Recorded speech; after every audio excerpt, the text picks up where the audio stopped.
Hello, everybody. My name is Luis Ramirez. I was an architecture major at the University of Houston, but until recently, I have decided to um, truly dedicate my life to the service of those in help and need and who are in worse conditions off than me. So I'm going on a mission trip for 3 months down in Tijuana, Mexico, with the missionary oblates of Mary Immaculate, who I'm applying for the seminary for. I want to become a missionary priest and dedicate my life living in poverty and helping others. However, this GoFundMe has nothing to do with the oblates or religious affiliation. The money is entirely for the work that I'm going to be doing down at the mission, which will be entirely focused on helping the poor in Tijuana and the migrants in the El Barretal in Tijuana. I actually got to go down there this last December. I spent a week there. I got to go to Barretal a couple times and talk with these migrants. And it was a really shocking, overwhelming experience. I'm actually a bit limited with what I can show you guys because I actually broke my phone while I was on mission. Here, so the front camera doesn't work, so I can only use the selfie mode. And here you can see that is my phone. I was fixing a roof for one of the poor families we were helping. It was a family of six who lived in a small house made entirely out of like sheets of plywood, and that was smaller than your average garage here in the United States. Like, this just tells you the situation down there. And this family was very inspiring because like they live in absolute poverty. They had the walls and the roof were rotting, like the pieces of plywood with holes, and water is getting in, falling on their beds. I mean, these are people that are sleeping in the night and then it rains and they wake up because water's falling on their heads. And I have a picture here of them. And these people, especially the grandma right there, were taking care of this man, Senor Nicolas, who was paralyzed and he was abandoned on the street by his family. And I have a picture here of him. This was Senor Nicolas, and he's a very depressed man. And we worked on his house and all. I had a very humbling experience. This man, he has no control over his bowel movements. So he's like abandoned. Like, he lives alone in that house, and like his neighbors, this family that we built the roof for, takes care of him. And I mean, they shower him, feed him, and all that. But obviously, like, they have their own lives, so it's not the best care.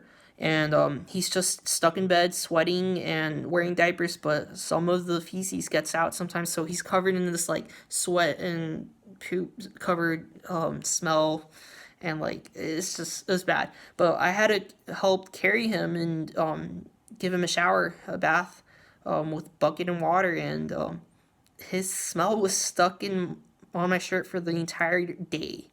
I was smelling at him, and I did this in the morning. It was like 8 p.m., like 12 hours later, and I still smelled like it. But anyways, going back to how I broke my phone, I was working on the roof, and these people live up in the mountains in Tijuana.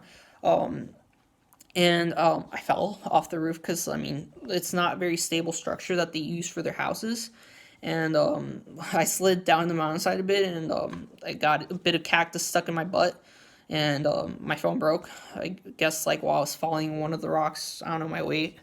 Yeah, this is just a bit of what I could show you. Like, I have more videos here. If you go to the GoFundMe link, you will see more everything that I have here, and I have more on my Facebook and stuff. But like, I mean, you can just see like these people like that. Those are their houses, and they like have just a bunch of tires that don't work at all, and they use these to make steps on the mountainside. Like it's extreme poverty. And we only the project we're doing is only on roofs because so many people need roofs, and like this family needed new walls, but we didn't have the money for that. And I mean, we're trying to help as many families as possible, so it's not about doing just the best work for everybody. It's about doing the most efficient work and what we can do. But we still help them with the walls. We put covering around it to protect from the water on rains. But that's only a temporary fix. I mean, they're gonna need new walls eventually. But we gave them an entire new roof built from scratch. And this is just the type of work that we're doing here. While I was at El Bartal, I mean, there were 8 months pregnant women there, 8 months pregnant, and they were. I talked to one of them. It was Christopher and Emilia, and she was from Honduras and he was from El Salvador. She was 8 months pregnant. She already had gave birth by now, and they were escaping death threats. Especially for him, like the gangs were trying to get him involved, and he didn't want to be part of that. And like he met her on the road.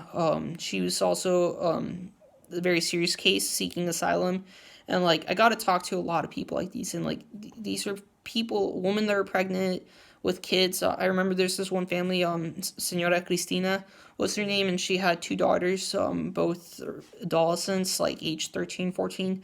And I was talking with her, and she told me like she was gonna go for it. Like they were gonna, yeah, cross into the United States illegally. And I don't care what your political opinion is on that. Like yes, it's wrong to cross illegally, but these people are desperate, and like it just like this was an old woman in her like late 50s, and two very young daughters in puberty, and like they were gonna try to cross the border. And like I mean, with the drug cartels and the coyotes that just play people, they take their money and they don't actually help them cross. I mean, very high chance that this old lady was going to be killed and then her two daughters probably raped, and still they were going to try it because the situation is just so bad there. I talked to this other lady.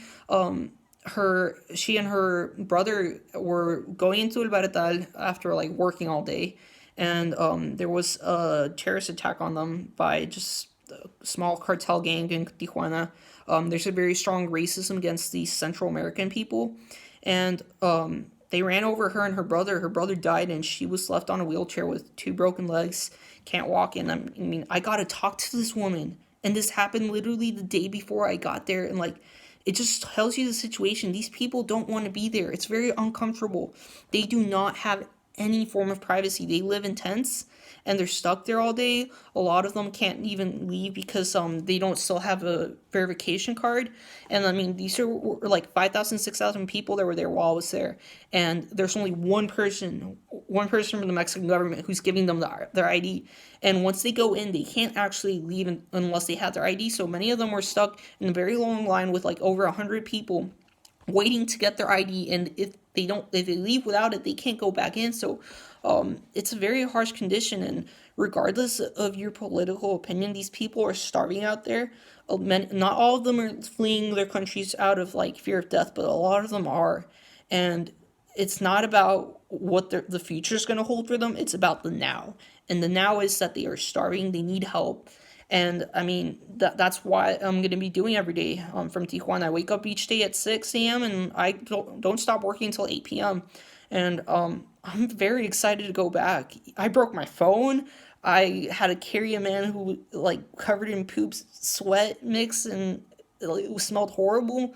I have absolutely no reason to want to go back, and yet I want to. And like when my phone broke, like I remember I was like, oh damn it, like my phone broke, and I got really mad about it actually. And I realized I'm out here next to people who are literally struggling day to day just to get food, and I'm getting butthurt over my phone breaking on a mission trip. I mean, and because of that, I've refused to get a new phone. I mean, I totally could, but I'm not doing that because it's not the point. Like, I have so much more than other people do, and I've had so many more opportunities in my life, and this is why I wanted to dedicate myself to this. So that's just like the short version. I know this is a kind of long video, just me talking about this, but there's just so many points. It's just to give you a broad spectrum of what this campaign is going towards. I'm going to be keeping a full up-to-date documentation of what the money goes used for. I leave for Tijuana in a month, so I have a month to get as much money down there as possible. $3,000 is the goal. Anything close to that or over that, I don't care. Whatever we can bring is more than enough. Like, I am just so excited to get back down there and do work. And I will keep a very, very up-to-date documentation like I was talking about. I'm going to make a Google Docs drive file that will keep the documentation, what I spend the money on, what supplies I'm getting, how many supplies, and what days it's being spent, it's being handed out for, or if we're helping build roofs for families. This is going towards the migrants and the Tijuana poor because both of them are in equal need. I'm trying to focus more with the migrants, but I very much appreciate any donations. If you can't donate, just please share, just to get it out there as much as possible, so other people can see, and maybe if they can donate, that helps. Thank you very much, guys, and I'll keep updates on this. Thank you very much.